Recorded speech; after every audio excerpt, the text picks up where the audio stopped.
What's up, YouTubers? Vertex here, bringing you guys another video today.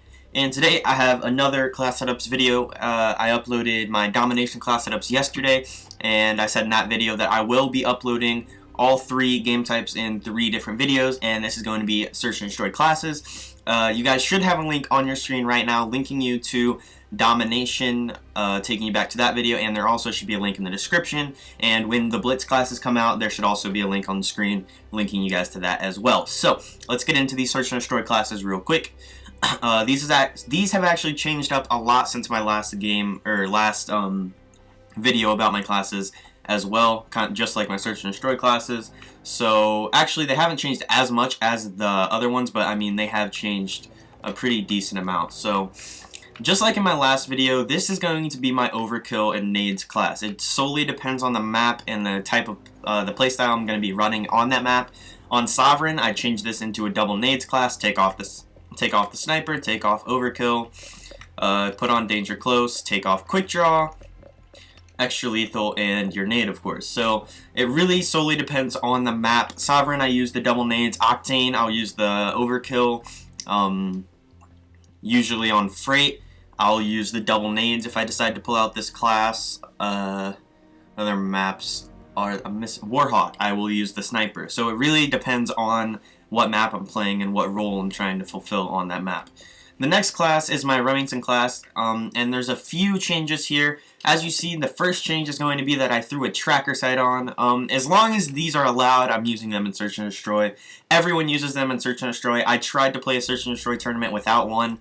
It didn't absolutely get destroyed, but I mean, literally, we probably lost the map solely because of the fact that the other team was using a tracker sight.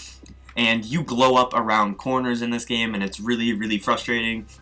So, I mean, I have to combat it, so I'm going with the tracker sight as well. The main difference is going to be actually that I'm using Strong Arm now. Strong Arm is a very, very useful perk, and I mean, there's plenty of room for it. I mean, the only other thing I could be putting there is this Ready Up perk, and I'm just going with Strong Arm because I don't really feel I need Ready Up.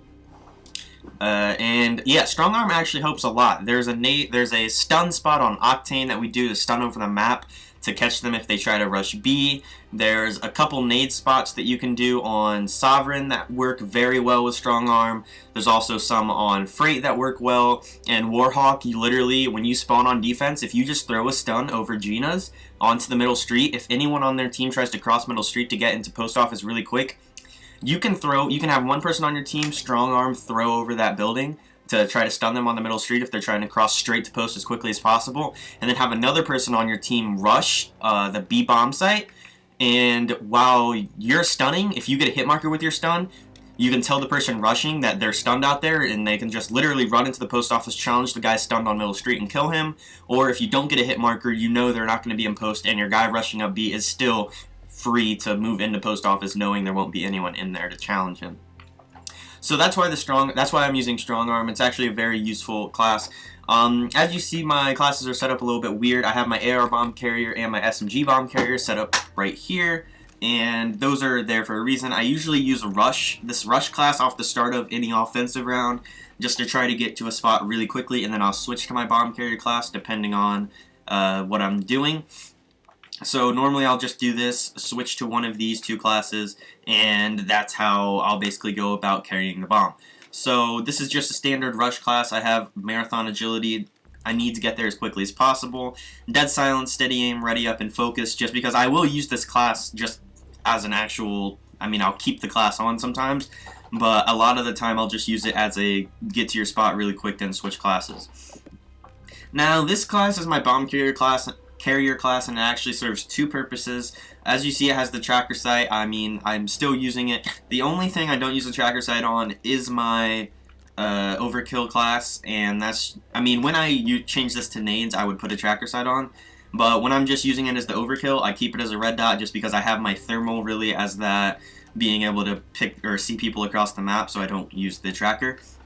I could, but I just choose not to.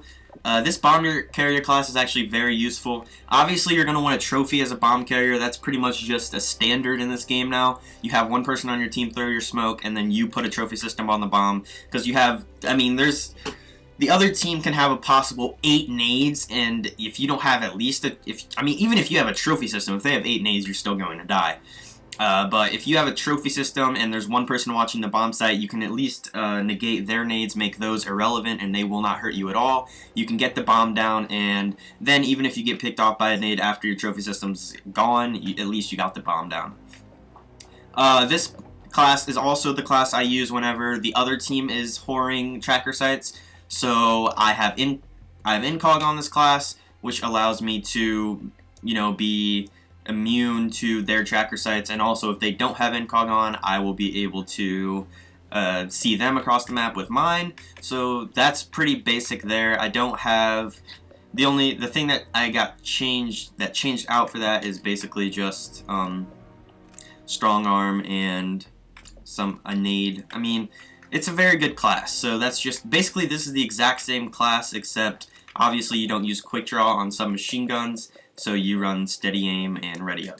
So I'm not going to explain that class. That's just on certain maps I'll use an AR when I carry the bomb, like Octane. When we go to the B bomb, I'll always use an AR just because there's long lines of sights.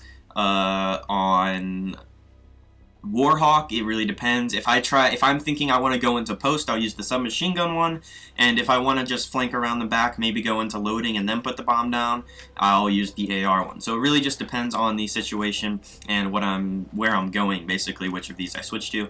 And then this is basically the same as my Remington class, but it is of course with an MTAR, just so I can have a submachine gun. As you see, I do have strong arm still have my stun and nade, and yeah, basically the same exact thing as this class, just a different gun.